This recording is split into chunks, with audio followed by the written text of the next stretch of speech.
Welcome to the Maintenance Diaries podcast. Here are your hosts, Michael and Fred. Let's go!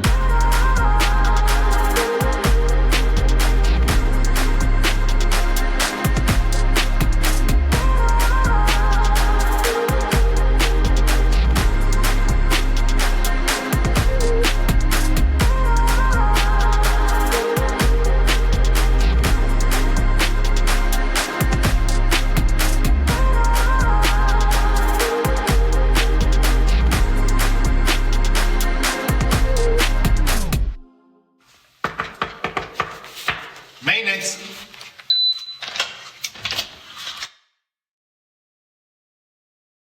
Welcome back to the Maintenance Diaries. Welcome back. Another episode. Another one. Man, the crazy thing is, bro, this is episode 9. We are one episode away from season 1.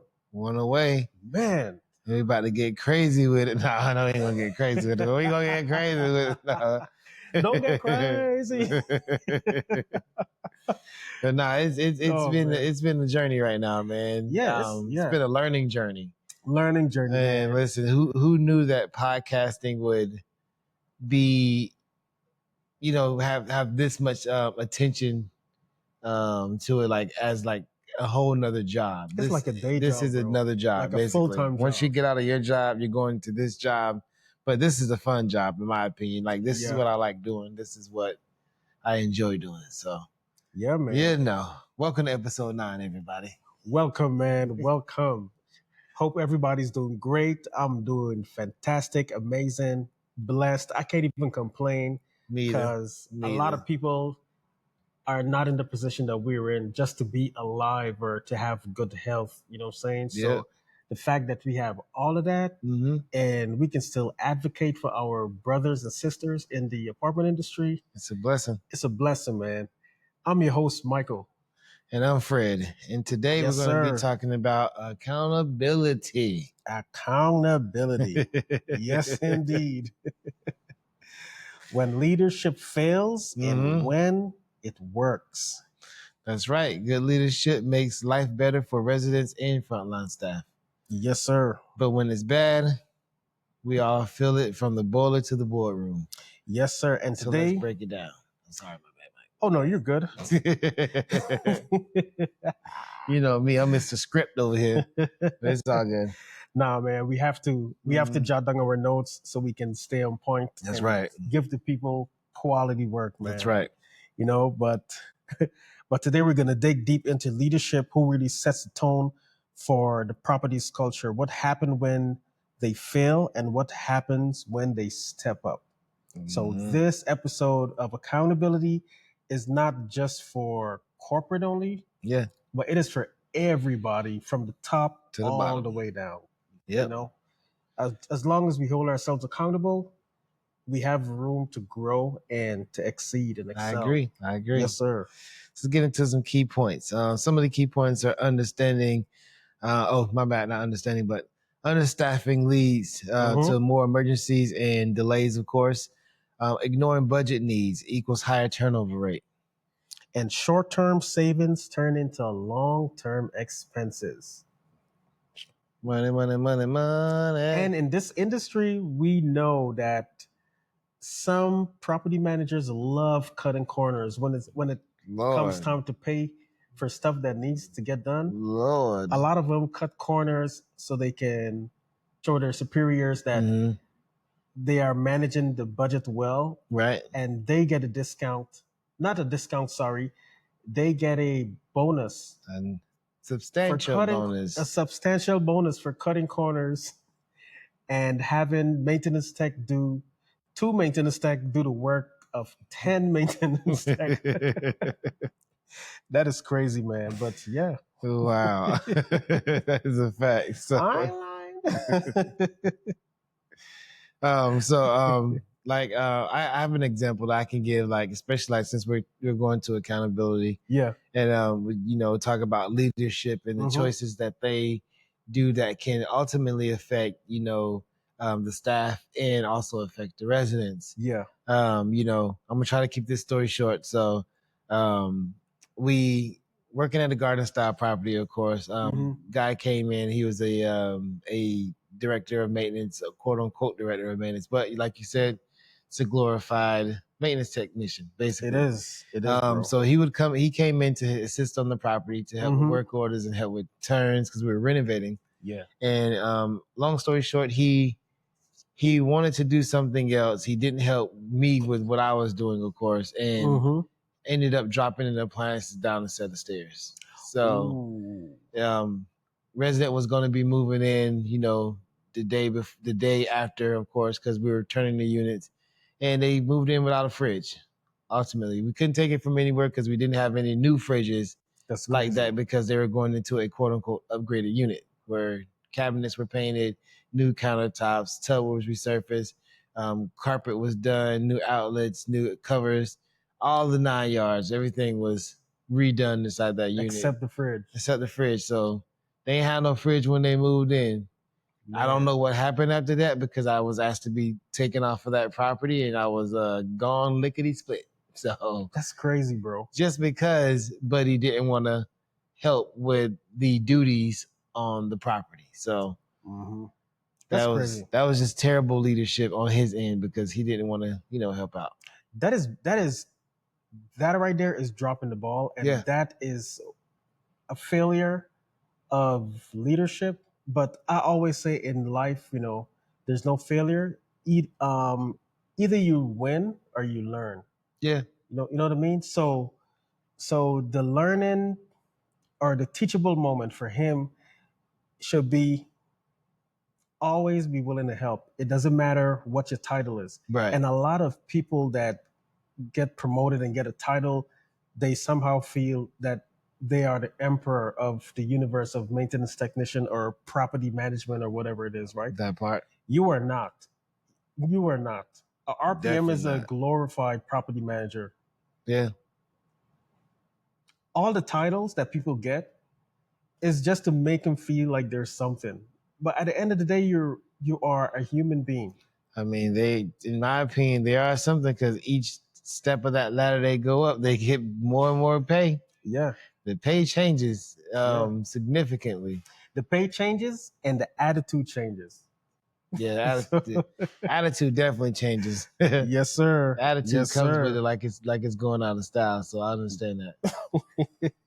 So what does good leadership look like after a situation like that with him dropping the ball? Let's first before that, let's just get into the traits of strong leadership. First of all. Yeah. Let's do it. Accessible and fair and transparent. You know what I mean? That good leadership equals better morale, lower turnovers, and happier residents, of course. Yeah. Like having those traits and having your team being able to kind of rally behind you and they know like the things that you're doing is all for the betterment of the success of everyone else. Right. So they're willing to put themselves down on the same level with you and either get in the mud with you or they're able to kind of maybe delegate tasks a little bit easier for everyone, more efficiently. That's the word I'm looking for, to delegate tasks more efficient for everyone. So in my opinion, just having good leadership is somebody that isn't able to get in the fire with you. Right. And they're not afraid to kind of shield you and not throw you under the bus. Facts. Also, good leadership, bro, is like running a relay race, right? Yeah, running a relay race. You have your starter, you have your finisher, right? Right. But between the starter and the finisher, you have your middleman in between, right? Right. So the race that you running in the maintenance field or in the apartment industry is having work orders completed on time, you know, having the task that you set out for the day to be completed in a timely manner. Right. Whatever it is, the main thing is to have it completed in a timely manner.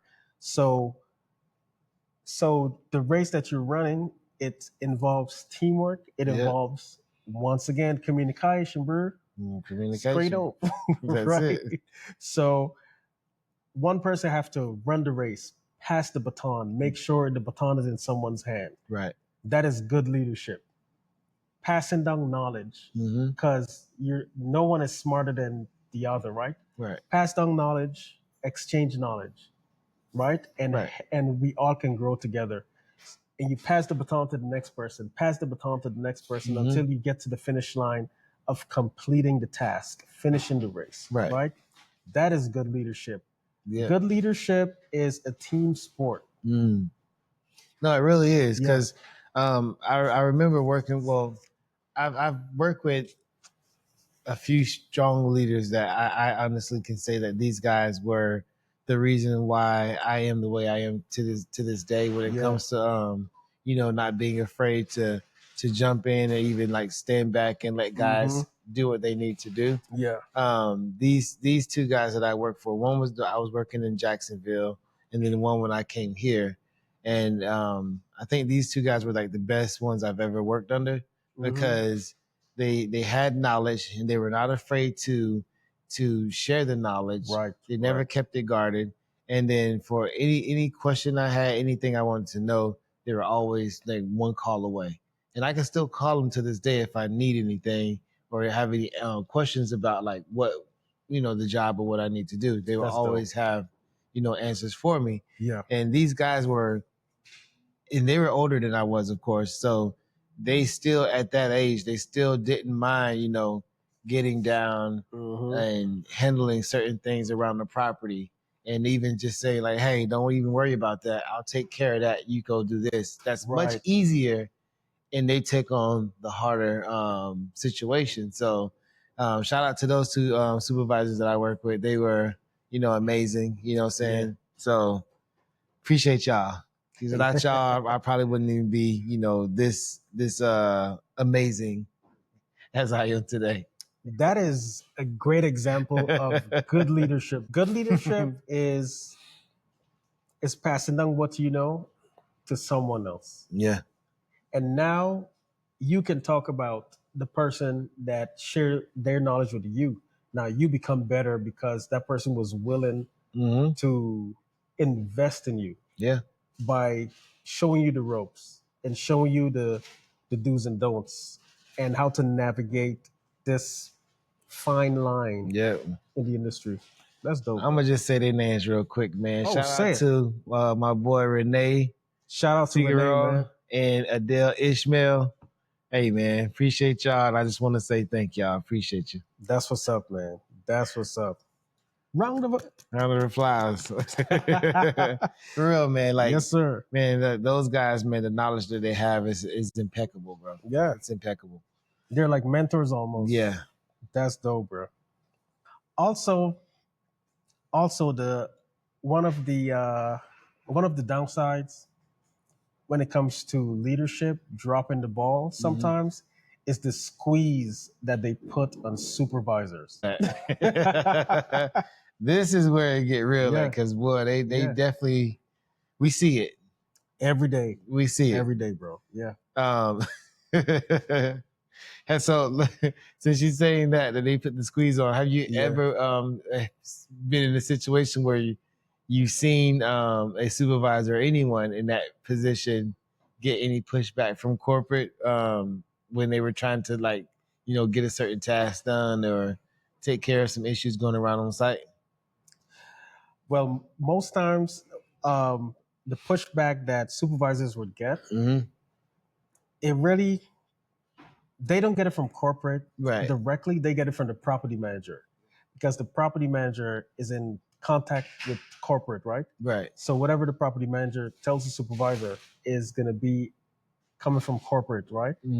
And in the previous episode, I can't remember which one of the episodes, we talk about having the line of communication open. Yeah. And whatever email the property manager sent it to corporate, the supervisor should be CC'd. That was episode 6 or 7. Yeah. It's one of them. It's recent. Yes, sir. Definitely recent. Because let's say a supervisor needs, let's say he needs like a few dryers because the dryers keep going out, right? Right. And he sent the invoice to the property manager, say, hey, we need 5 dryers. This is what each dryer costs. Here's the total amount. Right. Now, this is something that's important because we need it. Mm-hmm. But now the supervisor might get pushback from the property manager because the property manager have to talk to corporate, and then corporate would say, no, we don't want to spend money on that right now. Mm-hmm. Can we see if we find a part? Right. Get back to the supervisor. Supervisors on HD and every website looking for the part, but the part is discontinued because the appliance is discontinued. Mm-hmm. So the only option that he has is to purchase a brand new one. Yeah. Now there's the back and forth between him, the property manager, and corporate. Yeah. And now corporate is going to breathe down the property manager's neck, and the property manager is going to breathe down the supervisor's neck, right? Then that causes tension. Yeah. That causes tension between the property manager and the supervisor. Mm-hmm. And that is not a good thing. Yeah, but it's just weird though. Like, Very weird. Why would you give them a hard time for one?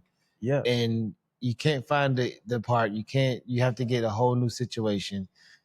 Why give them a hard time when you know you've exhausted all, avenues, and now it's come to this, and now you don't want to pay the extra $300 for a new appliance or whatever the part is.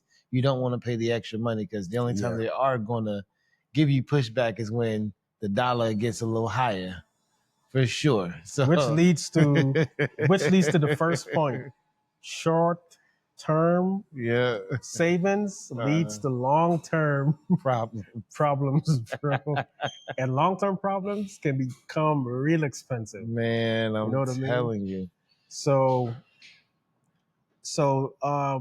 corporate can drop the ball because they don't want to spend the money, and a lot of times they think that maintenance techs are a one-size-fits-all, and we should come in the gate knowing everything off rip, right? Right. But that's not the case, bro. And a lot of times when you drop the ball by saying no, now you have a supervisor and 2 maintenance tech doing the job of 10 maintenance tech and 5 supervisors. Right. And that shouldn't be the case, right? So that's not good. Now the morale for the entire team has gone down because of the actions that's coming from corporate. Now the actions from corporate cause a disruption with the property manager, the supervisor, and the maintenance tech.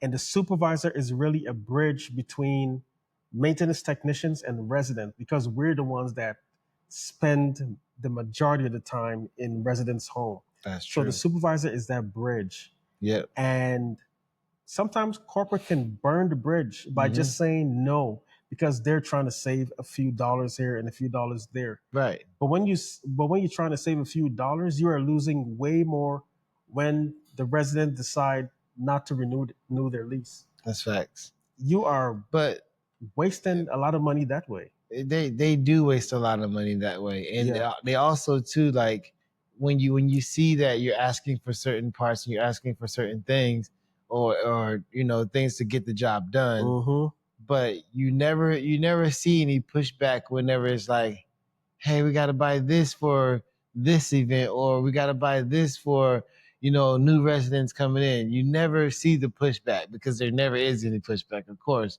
but it's always like, if you need a part or you need something situations, they always give you a hard time because even with having to find like vendors for certain things and getting quotes, you got to get 3 quotes from a vendor.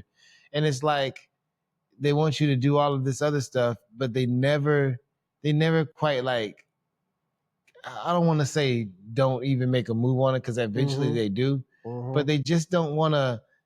They don't want to make the transition smooth. It's like you're fighting at every step of the way. It's like, here's this, oh that's too high. Here's this, oh that's too high. Here's this, oh that's too high. Well, all of them are high because everything's high. No matter, like, people prices are high. People are not doing stuff for cheap anymore.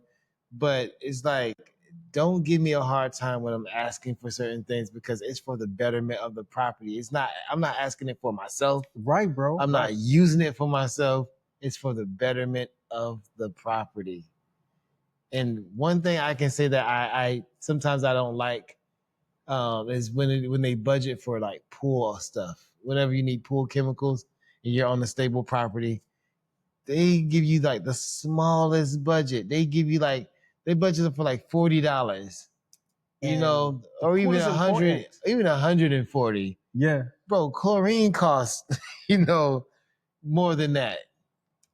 Let a resident get in the pool because no, well, get in the pool to enjoy themselves, right? Mm-hmm. And they come out with skin burns or irritation Yeah. on the skin or in the eyes or whatever.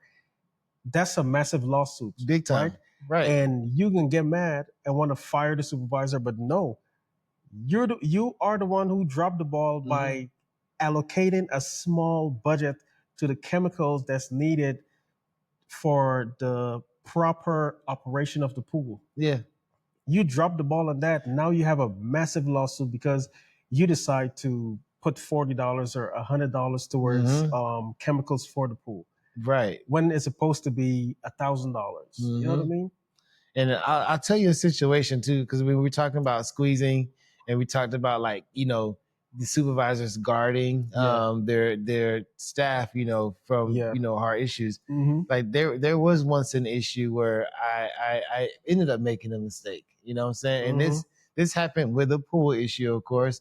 And I forgot to put a certain chemical in the pool, and somebody ended up swimming and it irritated their skin. Ooh. And not really forgot to put it. I put the wrong one in. It was one supposed to be, you put it in, you have to tell them they can't swim. Yeah. Now they make it a little safer. Now the chemicals you can swim afterwards. It's not too long, 5-10 minutes. Yeah. But I put the stuff in, and person got in. I said it was okay. Irritation happened. Oh. So it's kind of like a burn a little bit, and they ended up quote unquote 3rd-degree burn. Basically, let's put it that way. It was pretty bad. Man. And when the situation happened and they came back and they trying to figure out who was the issue, what happened, bro, my supervisor took up. He was like, it was my fault.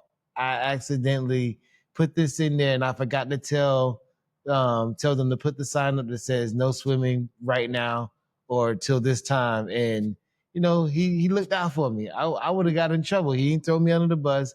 He completely just stepped up and said, "Hey, I did this."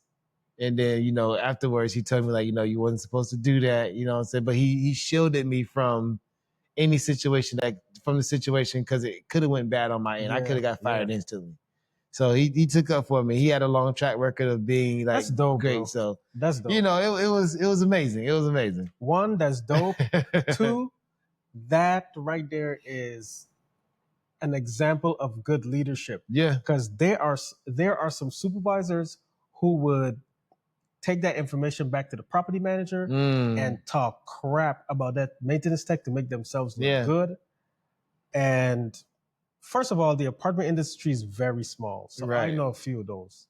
I know. So you had some that took that information and took it back to the property manager. It was just like sneak dissing. He shouldn't be a maintenance tech because look what he did. And if I was the one that was doing it, blah blah blah blah blah. And then the property manager also likes gossips. Listen to him just to get the tea instead of saying, "Hey, and instead of saying it is your fault because." If you had done your job as a supervisor, you're supposed to make sure that situation didn't happen. That's right. But because you dropped the ball, now you want to come in here, on some TMZ stuff. Yeah. And kick homie under the bus because of a error that you know what I'm saying? That's cold, bro. Communication, bro. Communication, bro. Yeah, bro. And even with that, with your guy, with supervisors being, squeezed by higher ups on budgeting and so forth and so on. What about like the residents? Like, how does that affect residents also? Do they see certain outcomes? You know what I mean? Or do they certain things that they're waiting on? How does that affect those residents in that time? So residents can be affected negatively, for instance, with the pool, right? Because they allocated a small amount of money for the pool chemicals. Right. Somebody get in, come back out of the pool, skin irritation. That's a lawsuit. Now the pool got to be shut down. It could be shut down for weeks. It could be shut down for months. Now that is a frustration for the resident, right? Right. And that is an amenity that they have every right to enjoy because they're paying for it. And you just put a roadblock from the enjoyment of the resident, right? Enjoying the amenity that they're paying for because you want to be cheap and allocate a small amount of money to that part. to the chemicals, right? The pool chemicals, right? That part. So those are a lot of things that corporate and not only corporate but property managers as well. They should take a lot of those things into consideration when it comes to cost cutting. Right. You know, they would cut costs for like, let's say the pool chemical, right? But they won't cut the cost to buy a whole coffee machine or buy $1,000 gift card to put in a vacant unit for a potential resident who has not even walked the unit yet. I don't get that. But at the same time, and also, side note, if they have property walks and let us say, can we get this pressure wash? Can we get this done, that done? Okay, here's the cost for this company to come out and do it. Oh, no, we can't do it. It's too expensive. Now, the maintenance techs turn into landscapers. Maintenance techs have to pressure wash the entire parking deck. You know what I mean? And maintenance techs started doing stuff that they're not supposed to do because you're trying to cut costs, right? But then when it comes to buying miscellaneous stuff that is not important at all, bro, they have the green light to go ahead, do what you got to do, because every month the P card gets a few $1,000s, but most of it is spent on miscellaneous stuff. Yeah. And it's not spent on actual stuff that we need, right? I agree. That's the reason why I keep saying supervisors need a P card, guys. They need a P card. Give them a P card. Right, give them a P card, man.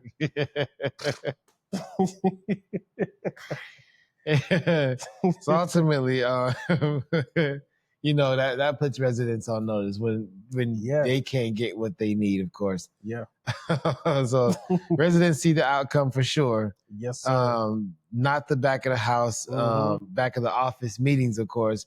Yeah. They see slower repairs, poor upkeep equals leadership issues, and not just a tech issue. Leadership accountability builds community trust for sure. And with that, residents would appreciate it. Yeah. And they would show you their appreciation because of those key points that you mentioned. Yeah. With that said, bro, have you had any resident that thank you for the work that you do, for going above and beyond to make their stay a pleasant one? All the time. I've had a lot of residents, you know. All the time. Yeah. Like, hey, I got a lot of stories of that situation. So I'm just not really gonna, you know, go into too much detail about them. But like, you know, when residents ask for certain things and you know, like, they need the help, or you can just see it on them sometimes. You just sometimes, like, we try to keep that fine line and just not go over any boundaries or anything. Sometimes I do break that boundary line and I do be like, okay, you know, what do you need help with? Right. And I don't mind stepping in and helping certain residents. And, you know, once I help them, like a few days later, they'll see me in passing again throughout the hallway. Yeah. Or whatever. And they be like, you know what? Thank you so much. I appreciate, you know, what you did. I wouldn't have able to get none of this done without you, of course.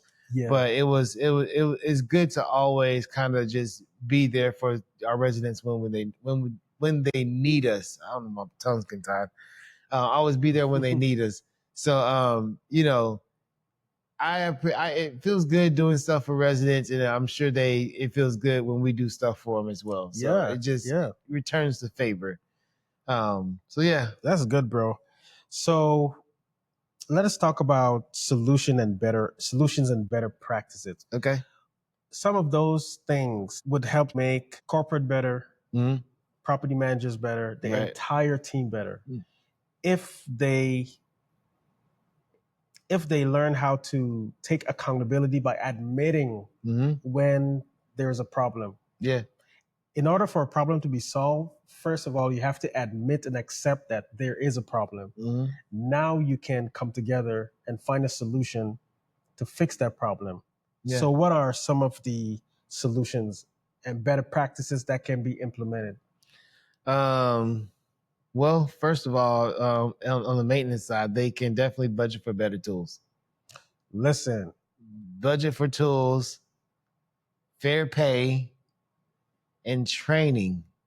Like we're always gonna hit this down the line every time, hit the nail on the head every time. because it is needed. It's all about pay for one, Yeah. training, and then tools because we do pay out of pocket when it comes to our tools. With our dollar that we trying to, first of all, we try to rub two coins together to make a dollar to buy that part. to buy some proper screwdrivers. But training, man, Yeah. like I stated before in the last previous episodes, I can't remember which one, that companies are starting to like do training for their employees or their maintenance technicians because Yeah. I've seen on LinkedIn, of course, with some companies they are showing maintenance how to replace, a shower valve or replace a Right. faucet Yeah. or replace certain things. Mhm. Yes, great, Yeah. but also training on appliances. No matter what, That's the main training on thing. appliances are important, Vital, bro. bro. Vital. That's what maintenance people need. Yeah. They need training on that, and then also another thing they need is to protect that work-life balance. Yes. That's a big one Yeah. because, like we said, that work-life balance is kind of shielded where it's coded to be work-life balance, but it really isn't work-life balance at all. And to be honest with you, maintenance techs are not meant to work a full 8 hour day, like consistently with having little to no breaks. Because I mean, like for us, we get an hour lunch, but sometimes we have to work through lunch multiple times, consecutively, because we are always being not only overwork and underpay, but burnout. Oh, burnout, definitely.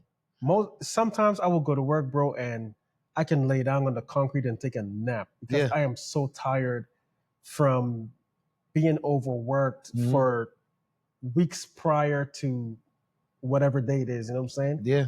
And it's like the other side wouldn't take into consideration how busy we are because of all of the tasks that we have to complete. But can you do this thing? Can you do that thing? Can you do this thing? Can you do that thing? Yeah. Art, yeah, sure. Hey, by the way, a resident called and said that you guys supposed to unclog their toilet, but they haven't used their toilet in 2 days, and the resident has two toilets now, but they don't want to use the other one. And the work order's been in the system for 4 days. And I'm like, yo, we have been running like crazy. Yeah. Without even taking a break, bro. But even just what you said, not even to just go off topic, because what you said is some true stuff.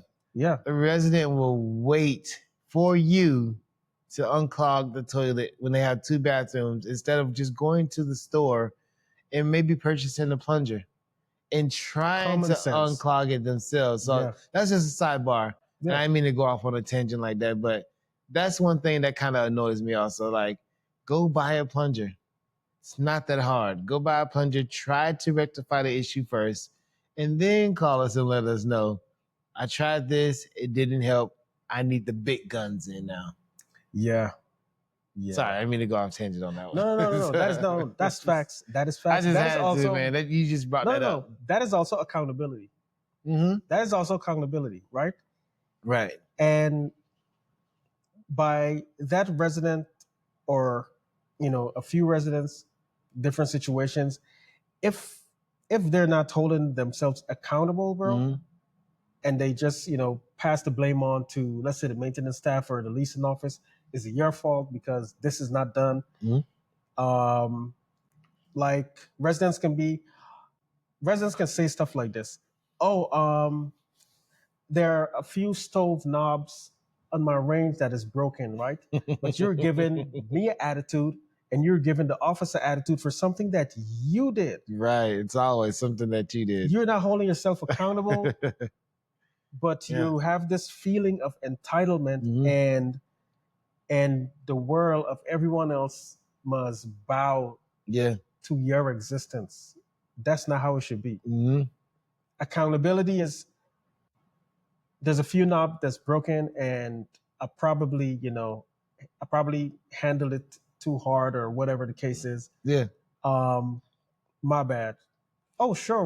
We'll come take care of that for you. Right. But there is no accountability. But it's also too in that situation where, like, when things go wrong or things break inside their homes, Yeah. you can't really. Sometimes you don't have the part. You know what I'm saying? And you're still waiting on the part.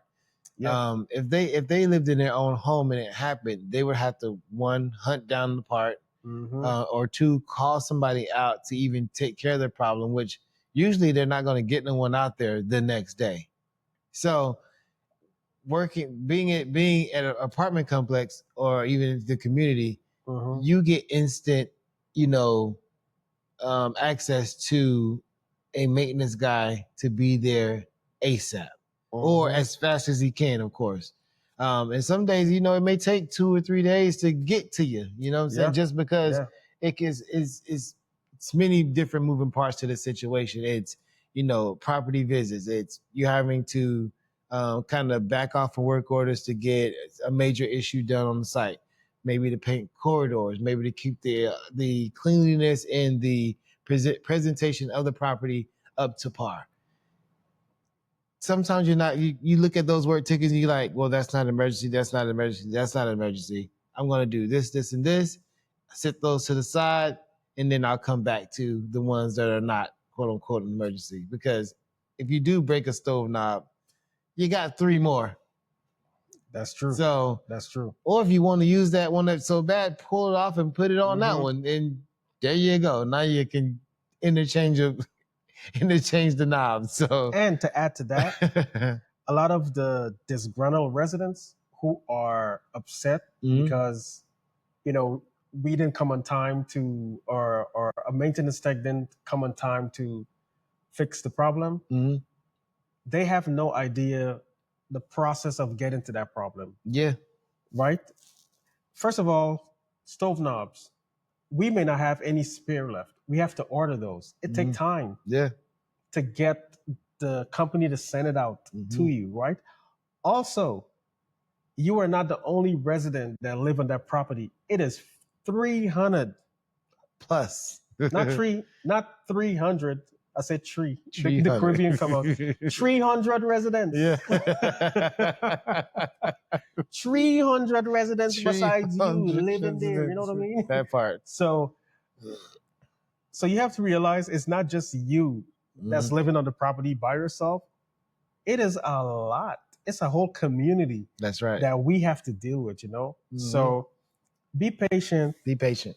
And also, if there's something that's wrong in your unit and you're the cause of it, be accountable. Yeah. Say, hey, it's my fault. You're not going to get penalized. You're not going to get chastised, Yeah. Whenever the ball drops because the part is taking too long to get to us so we can fix it, due to the fact that corporate probably says no, or the property manager says no. Yeah. Take accountability. Our fault. We should have went ahead and give the green light to buy the part because now that we see the importance of it, Right. So everybody can be accountable for their actions, man. Mike.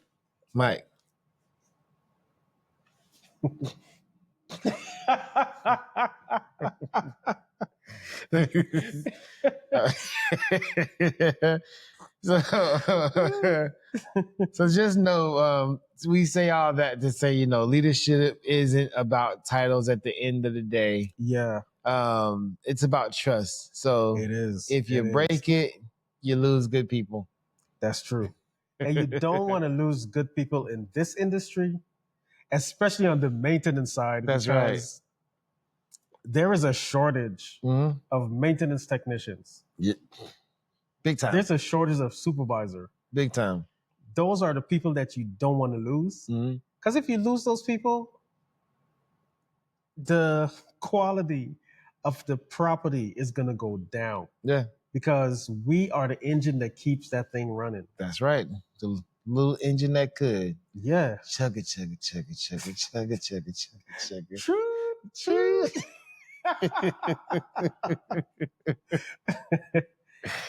Facts. Yes, so so we all should be accountable, and let's all put our hands to the wheel and steer the ship in the right direction. That's right. Because at the end of the day, it doesn't matter your title. We are all working for the common goal of the company. That's right. Yes, sir. So I want you guys to share this episode.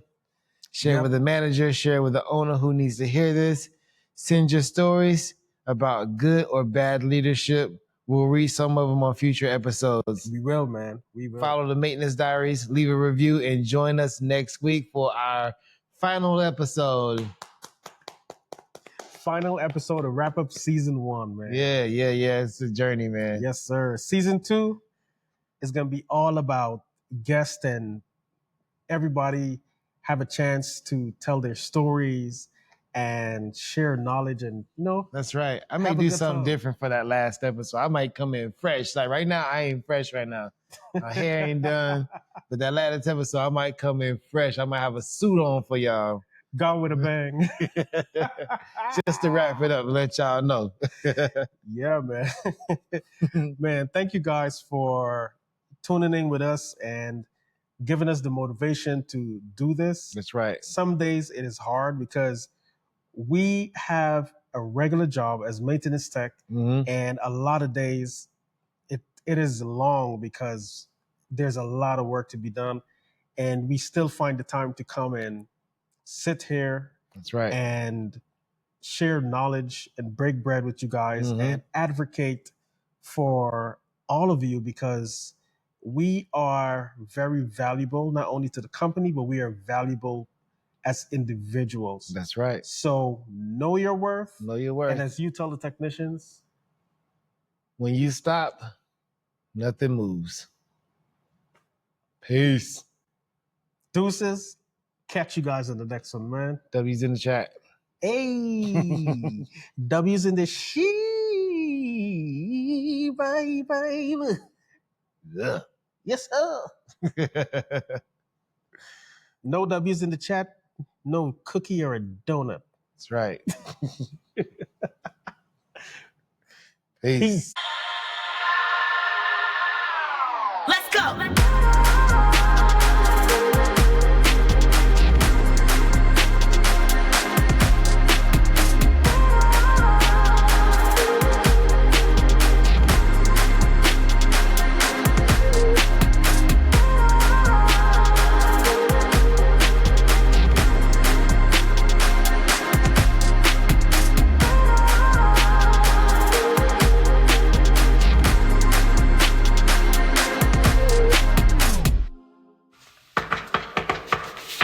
Maintenance.